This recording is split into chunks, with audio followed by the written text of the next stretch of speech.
శ్రీ గురుభ్యో నమః. ఈరోజు మే 25, 2026 శ్రీ జిడ్డు కృష్ణమూర్తి గారు రాసిన ద ఓన్లీ రివల్యూషన్ అనే పుస్తకాన్ని ఇప్పుడు లక్ష్మి గారు మనకి చదువుతూ వివరిస్తారు. కాలిఫోర్నియా అయిపోయింది, ఫైవ్ అయిపోయింది కదా నిన్న.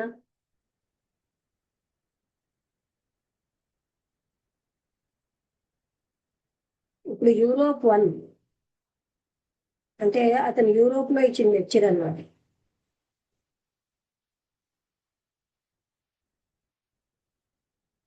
Europe part 1.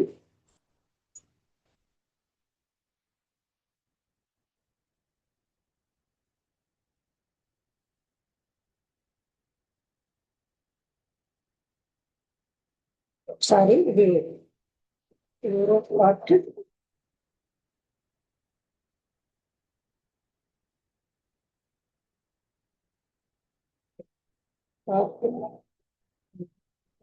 యూరోప్ పార్ట్ 13 పెట్టే.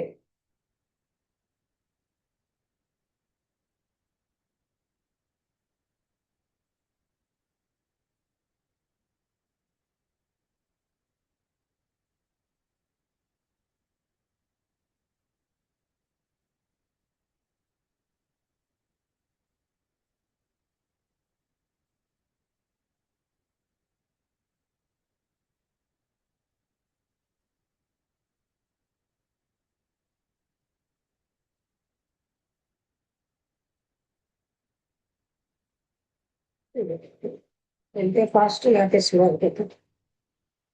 Europe part 1. ఇంకేమి అటెన్షన్ లో ఉన్న కదలికే మెడిటేషన్. అటెన్షన్ అంటే ఏదో ఒకటి పొందడం కాదు, ఎందుకంటే అది వ్యక్తిగతమైనది కాదు.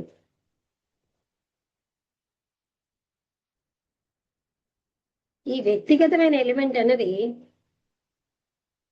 అబ్జర్వర్ సెంటర్ ఉన్నప్పుడు ఆయన కాన్సన్ట్రేట్ చేస్తాడు, డామినేట్ చేయగలడు. ఇదంతా కూడా ముక్కలుగా ఫ్రాగ్మెంటరీగా ఉన్న విషయం. ఈ అచీవ్మెంట్ అన్నది పరిమితమైనది. అటెన్షన్ కి హద్దులు లేవు, దానికి అంచులు అన్నవి లేవు క్రాస్ చేసేవి. అటెన్షనే ఉదారత్వం, ఏ ఆలోచన లేకుండా ఉండడం. ఆలోచన క్లారిటీ అనేది ఉండదు, ఎందుకంటే ఆలోచనకి మూలాలు గతంలో ఉంటాయి. ఆలోచించడం అన్నది అజ్ఞానంలో చేసే పని. ఆ ఎరుక అన్నది అటెంటివ్ గా ఉండాలి. అవేర్నెస్, ఎరుక అన్నది అటెన్షన్ కి దారి తీసే మార్గం కాదు, పద్ధతి కాదు. అలాంటి అటెన్షన్ అనేది ఆలోచన యొక్క పరిధిలో ఉంటుంది, అందుకని దాన్ని కంట్రోల్ చేయగలం, మార్చగలం. ఈ ఇన్అటెన్షన్ అన్న దాన్ని మనం అవేర్నెస్ తో ఉంటే అదే అటెన్షన్. ధ్యానం అన్నది ఒక ఇంటెలెక్చువల్ గా ఉన్న ప్రాసెస్ కాదు, అది ఆలోచన పరిధిలోనే ఉంటుంది. మెడిటేషన్ అంటే ఆలోచన నుంచి స్వేచ్ఛగా ఉండడం.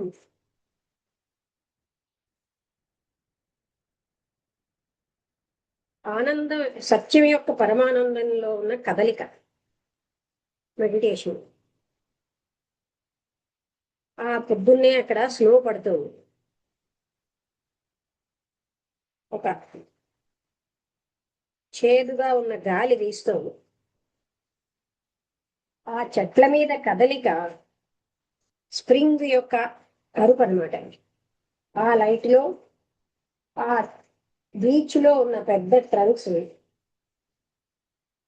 వాటికి ఒక విచిత్రమైన గ్రీన్ రంగులో పాత, అంటే చాలా పాతగా ఉన్న అడవులు ఉన్నాయి.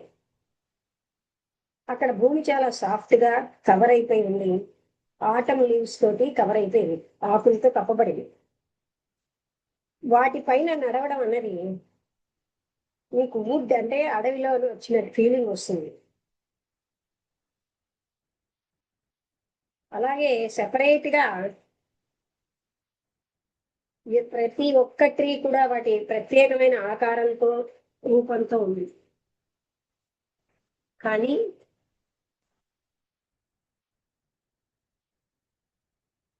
But rather of the entire quality of all the trees, కానీ అన్నింటి యొక్క లక్షణం కంటే ప్రతి చెట్టు ప్రత్యేక లక్షణం కలిగి ఉంది. సడన్ గా సూర్యుడేమో బయటకు వచ్చాడు. అక్కడ విశాలంగా ఉన్న బ్లూ స్కై, నీల ఆకాశం, తూర్పు వైపుగా, పశ్చిమ వైపు ఏమో డార్క్ గా బరువుగా ఉన్న ఆకాశం ఉంది. ఆ క్షణంలో బ్రైట్ గా ఉన్న సూర్యకాంతి స్టార్ట్ అయింది. స్ప్రింగ్ సీజన్ లో ఆ ప్రశాంతతలో, ఆ నిశ్చలత్వంలో, ఆ భూమి యొక్క సౌందర్యాన్ని, భూమి యొక్క ఏకత్వాన్ని మిగతా వాటితో మనం తెలుసుకోవచ్చు. మీకు చెట్లకి ఏ రకమైన సెపరేషన్ లేదు. అక్కడ వేరువేరుగా ఆశ్చర్యకరంగా ఉన్న రంగులు అవన్నీ చాలా పవిత్రంగా ఉన్నాయి. మీరే అబ్జర్వరు, మీరు ఆగిపోయింది. అందుకే డివిజన్ స్పేస్ కి టైంకి లేదు, అది అంతం అయిపోయింది. ఆయన ఏమన్నారంటే, ఆయన ఒక మతపరమైన వ్యక్తిట. ఏ పర్టికులర్ సంస్థకి చెందరు, ఏ నమ్మకానికి. కానీ ఆయన తాను మతపరమైనని ఫీల్ అవుతారు.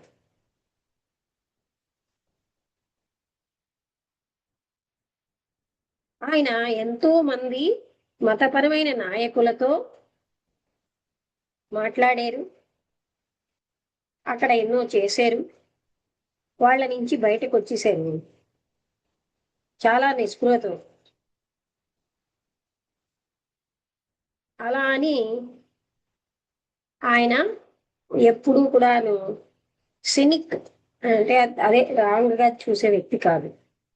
అయినప్పటికీ ఆయనకి ఏదైతే అన్వేషిస్తున్నాడో ఆ పరమానందం దొరకలేదు. ఆయన ఒక ప్రొఫెసర్ ఒక యూనివర్సిటీలో.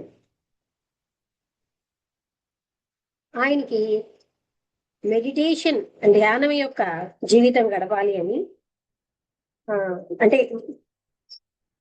ఆయన ఆ ప్రొఫెసర్షిప్ వదిలేశారు ధ్యానంలో గడపాలని, ఎంక్వైరీలోని, అంటే విచారణ. ఆయన అంటున్నారు, నాకు జీవితంలో ఉన్న ముక్కల యొక్క స్థితి అంతా తెలుసు. అంటే ఏదైనా ఫ్రాగ్మెంటెడ్ గా ముక్కలుగానే ఉంది. నాకు నేనే ఆ జీవితంలో ఒక ముక్కని, విరిగిపోయి డిఫరెంట్ గా అంతం లేని సంఘర్షణతో సంపూర్ణంగా అవ్వాలని, సమైక్యమైన భాగాన్ని ఈ జగత్తులో అవ్వాలని, నేను నా ఐడెంటిటీ ఏమిటో నేను తెలుసుకోవడానికి ప్రయత్నించాను. ఎందుకంటే మోడర్న్ నవీనమైన ఈ సంఘానికి ఐడెంటిటీ అంతటినీ అది వినాశనం చేస్తుంది. అసలు నేను ఆశ్చర్యపోతుంది ఏంటంటే, ఈ డివిజన్ అన్న దానికి బయటకు రావడానికి సెపరేటెడ్ డివైడ్ అంటే సెపరేట్ చేసి అవన్నీ ఏదైనా మార్గం ఉందా అని. మనం జీవితాన్ని కుటుంబం అని, కమ్యూనిటీ అని విడగొట్టాం. కుటుంబం, దేశము, అలాగే కుటుంబము, ఆఫీసు, పాలిటిక్స్, మతపరమైన జీవితం, శాంతి, యుద్ధం, క్రమత లేకపోవడం, అంతులేని ఈ విభాగాలు, వాటి యొక్క వ్యతిరేకతలు. మనం ఇలాంటి దాంట్లో ప్రయాణిస్తున్నాం. ఒక సమశృతి తేవాలని మనస్సుకి, హృదయానికి, ఆ రెండింటికి మధ్యని, అలాగే ప్రేమకి అసూయకి మధ్యని ఒక బ్యాలెన్స్ తేవాలని ప్రయత్నిస్తుంది. మనకి ఇవన్నీ బాగా తెలుసు.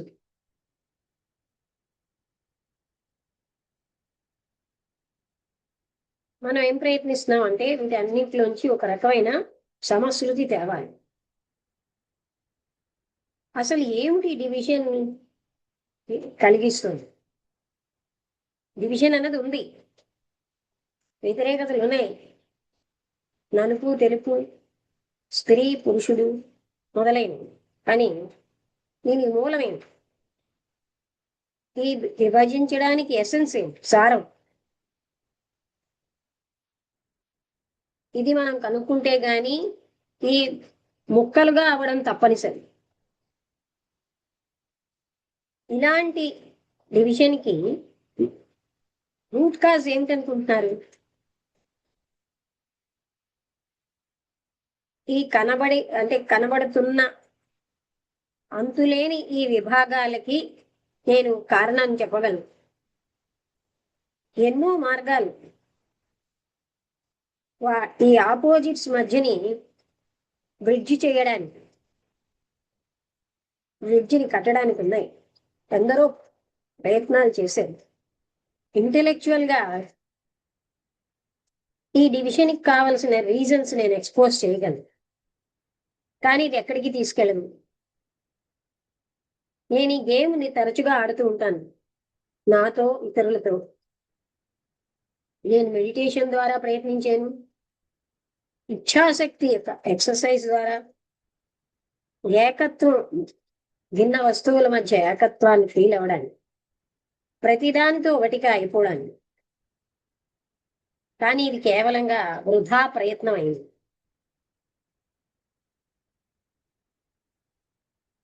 అంటే కేవలంగా సెపరేషన్ కావలసిన ఉన్న కాజుని తెలుసుకోవడం వల్ల అది నన్ను necessary the mere discovery of the cause of the separation, అంటే ఈ సెపరేషన్ కారణం ఏమిటి అని తెలియడం వల్ల అది డిజాల్వ్ అవ్వదు. మనకి భయానికి కారణం తెలుసు, కానీ మనం భయంతోనే ఉంటాం. దీనికి ఇంటెలెక్చువల్ గా తెలుసుకోవాల్సింది ఇమ్మీడియసీ ఆఫ్ యాక్షన్, వెంటనే మనం చెయ్యాలి. When the sharpness of thought is all that matters. అంటే అక్కడ షార్ప్నెస్ ఆఫ్ థాట్ అన్నదే అక్కడ ముఖ్యం.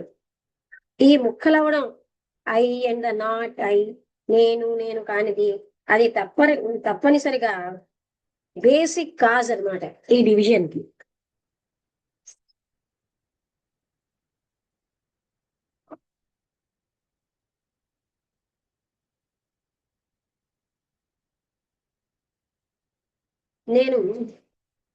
నేను ఐడెంటిఫై చేసుకుంటున్నాను నేను కాని దాంతో.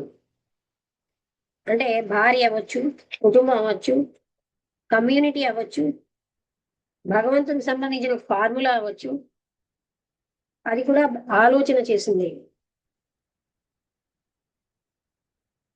ఈ ఐ అన్నది నిరంతరాయంగా పోరాడుతోంది ఒక ఐడెంటిటీ కోసం.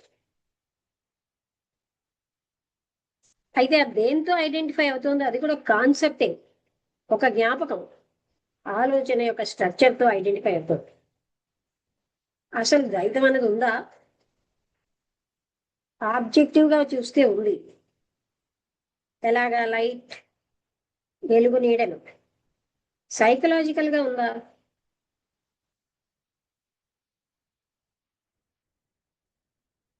బాహ్యమైన వస్తుపరంగా ద్వైతాన్ని మనం అంగీకరించినట్టుగా మానసికంగా ఉన్న ద్వైతాన్ని అంగీకరిస్తున్నాం. ఇది మన కండిషనింగ్ ఒక భాగం. ఆ కండిషనింగ్ ని మనం ఎప్పుడు ప్రశ్నించం. అసలు సైకలాజికల్ గా డివిజన్ ఉందా? వాట్ ఈజ్ అన్న యథార్థమే ఉంది. ఏం చెయ్యాలి అన్నది కాదు, వాట్ షుడ్ బి అంటే ఏం చెయ్యాలి అన్నది అది ఆలోచన తెస్తుంది ఈ డివిజన్. అంటే వాట్ ఈజ్ అన్న యథార్థాన్ని అధిగమించడం వల్ల, వదుల్చుకోవడం వల్ల ఆలోచన తెస్తున్నది. ఏమిటి? వాట్ ఈజ్ అంటే నాట్ వాట్ షుడ్ బి. మనం యథార్థాన్నే చూడాలి కానీ ఏం జరుగుతుంది, ఏం అవ్వాలి అన్నది కాదు. ఈ వాట్ షుడ్ బి అంటే నేనేం అవ్వాలి అనేది ఒక విభజన, ఆలోచన తెస్తుంది. అది ఏం చేస్తోంది? అవాయిడ్ కానీ అధిగమించడం కానీ సత్యాన్ని, వాట్ ఈజ్ అన్న సత్యాన్ని అధిగమించేస్తుంది. అందుకే మనకి సంఘర్షణ అసలైన యథార్థానికి, అంటే యాబ్స్ట్రాక్షన్, యథార్థం కాని దానికి. ఇది యాబ్స్ట్రాక్షన్ అంటే అది మనం ఊహిస్తున్నాం, రొమాంటిక్, ది ఐడియల్. అదే మనము ఆదర్శాత్మకంగా. What is actual is what is. అసలు ఏది యథార్థం అంటే ఉన్న వాట్ ఈజ్ అన్నదే యాక్చువల్, మిగతాదంతా సత్యం కాదు. It is the non real that brings about. అంటే ఈ నాన్ రియల్ అన్నదే ఫ్రాగ్మెంటేషన్ ని తెస్తుంది, యాక్చువల్ అన్న యథార్థం కాదు. బాధ అనేది యాక్చువల్ గానే ఉన్నది. బాధ లేకపోవడం అన్నది ఆలోచనకి వచ్చిన ప్లెజర్, అది డివిజన్ ని తీసుకొస్తుంది. బాధకి బాధ లేని స్థితికి ఆలోచన ఎప్పుడు సెపరేటివ్ గానే ఉంటుంది. అది సమయాన్ని డివైడ్ చేస్తుంది, స్పేస్, చూసేవాడిని, చూడబడేదాన్ని కూడా డివైడ్ చేస్తుంది. కానీ ఉన్నదంతా వాటీజ్ అన్నదే ఉంది. ఆలోచన లేకుండా వాటీజ్ అని చూడడం అంటే ఒక అబ్జర్వర్ గా ఈ ఫ్రాగ్మెంటేషన్ అంతం అయిపోతుంది.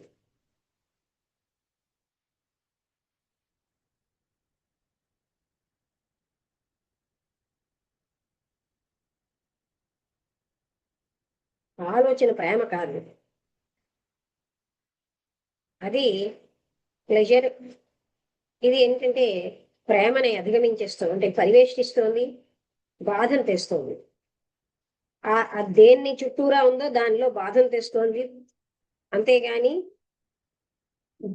ప్రేమని అంటే శుభ్రంగా చుట్టేస్తుంది. ఏది లేదో దాన్ని కాదనడంలో ఉన్నదేదో ఉంటుంది. వాట్ ఈజ్ అన్న దాన్ని కాదనడం ప్రేమ కాదు.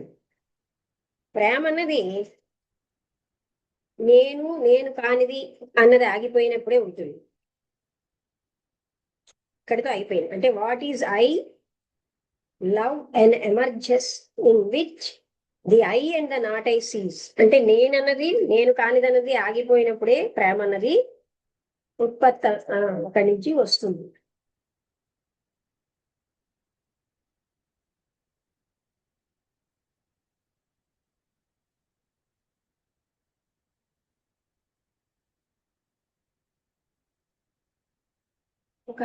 ఒక ఆయన వచ్చాడనమాట, అతని కోసం చెప్తున్నారు. అర్థమైందా వసంతలత? నువ్వు చెప్తావా? విన్నావా సరిగ్గా? విన్నాను లక్ష్మి. అంటే అదే మెడిటేషన్ గురించి చెప్తూ ఆయన అన్నారు, ఆలోచన లేకపోవడమే మెడిటేషన్, ఆలోచిస్తూ మనం ఏదో మెడిటేట్ చేద్దాం అనుకోవడం అనేది కరెక్ట్ కాదు. ఆ తర్వాత అంటే అదే మన ఫ్రాగ్మెంటెడ్ లైఫ్స్ ని జీవిస్తున్నాం. మొదటి నుంచి నువ్వు ఒక ఫ్యామిలీగా, ఒక దేశంగా, ఒక ఇదిగా, నేను వేరు అంటే నేను ఇంకా మిగతాది అనేటట్టుగా రెండు విధాలుగా మనం విభజించుకుంటూ లైఫ్ ని ముక్కలు చేసుకుంటూ బతుకుతున్నాం. ఆ తర్వాత అది యథార్థం ఈ ప్రెసెంటే ఇంపార్టెంట్. ఇది కనిపించేది, ముందున్నది యథార్థమే అసలైన లైఫ్.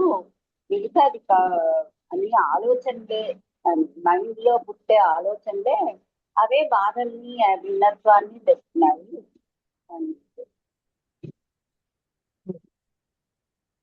అంటే ఎప్పుడైతే వీటన్నింటి అంటే ఆ మూలాన్ని, ఏకత్వానుభూతి కోసం అతను ప్రయత్నిస్తున్నాడు అని చెప్పాడు. అది ఆయన ఎన్ని రకాలైన గురువులని, డిసిప్లిన్స్ పాటించినా ఆయన పొందలేకపోయింది. ఆ పరమానందం ఏమిటో ఆయన పొందలేదు.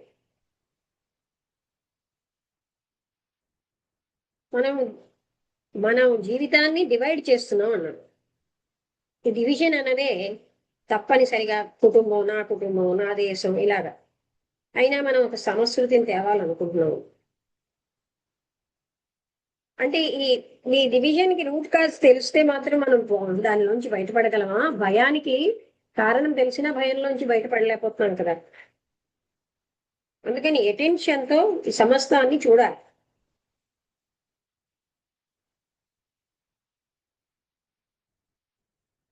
అందుకనే అతను ఏమంటున్నారు, రీజన్ తెలిసినంత మాత్రంగా దాంట్లోంచి మనం బయటపడలేము.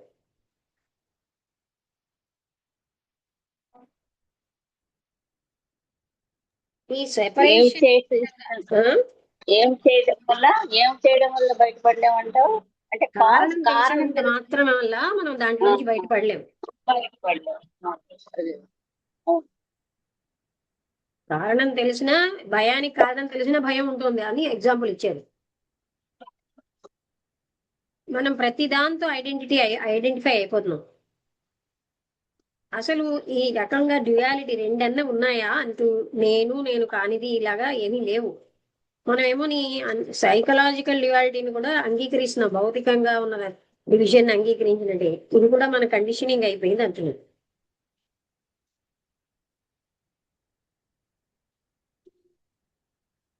వాట్ ఈజ్ అనే దాన్ని అవాయిడ్ చేయడానికి మనం చాలా ఎక్కువగా ఆలోచన అది పెడతాం. అందుకే మనకి సంఘర్షణ ఎక్కువగా ఉంటుంది, రియల్ కి నాన్ రియల్, యాక్చువల్ కి అబ్స్ట్రాక్షన్ కి.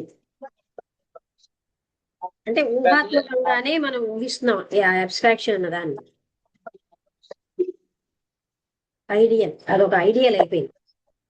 అంటే ఇక్కడ చెప్తున్నారు ఏంటంటే వాట్ ఈజ్ అన్న దాన్ని మనం, అదొక్కటే సత్యం, మిగతాదంతా అసత్యం. అంటే ఈ నాన్ రియల్ అంతా ఫ్రాగ్మెంటేషన్ తెస్తుంది, యాక్చువల్ ఎప్పుడు ఫ్రాగ్మెంటేషన్ లేదు. ఆ విధంగా మనం థాట్ ఎప్పుడు అన్నిటినీ విడదీస్తూ ఉంటుంది. అంటే అబ్జర్వ్ చేసేవాడు, అబ్జర్వుడు, అలాగ థాటే అన్నిటినీ. అసలు ఆలోచన లేకపోతే అబ్జర్వర్ లేడు, ఈ ఫ్రాగ్మెంటేషన్ లేదు. అంటూ ప్రేమ అన్నది ఆలోచనకి అందదు. ఆలోచన బట్ థాట్ అది ప్లెజర్ గా అది ప్రేమను అధిగమించేస్తుంది, బాధలు తెస్తుంది. వాట్ ఈజ్ అన్నది వాట్ ఈజ్ నాట్ అన్న దాన్ని కాదనడంలో వాట్ ఈజ్ అన్నది ఉంటుంది. అలాగే ప్రేమ కానిదేదో వదిలి మనం నెగేట్ చేస్తే ఉండేదే ప్రేమ. నేను కానిది ఇవన్నిటినీ ఎప్పుడైతే అధిగమిస్తామో అక్కడే ప్రేమ ఉంది. అర్థమైందా? అంటే ఈ డివిజన్ అంతటిని అధిగమించినప్పుడు ఉన్నదే ప్రేమ.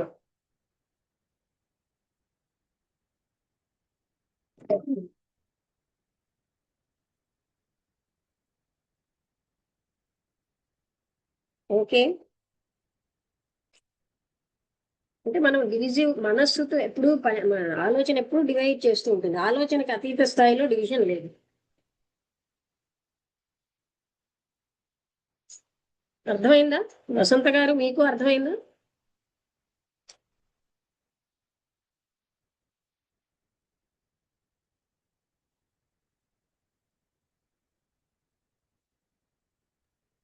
అర్థమైందమ్మా. ఇది స్క్రీన్లు మార్చడానికి టైం పడుతుంది, ఏదో మారింది.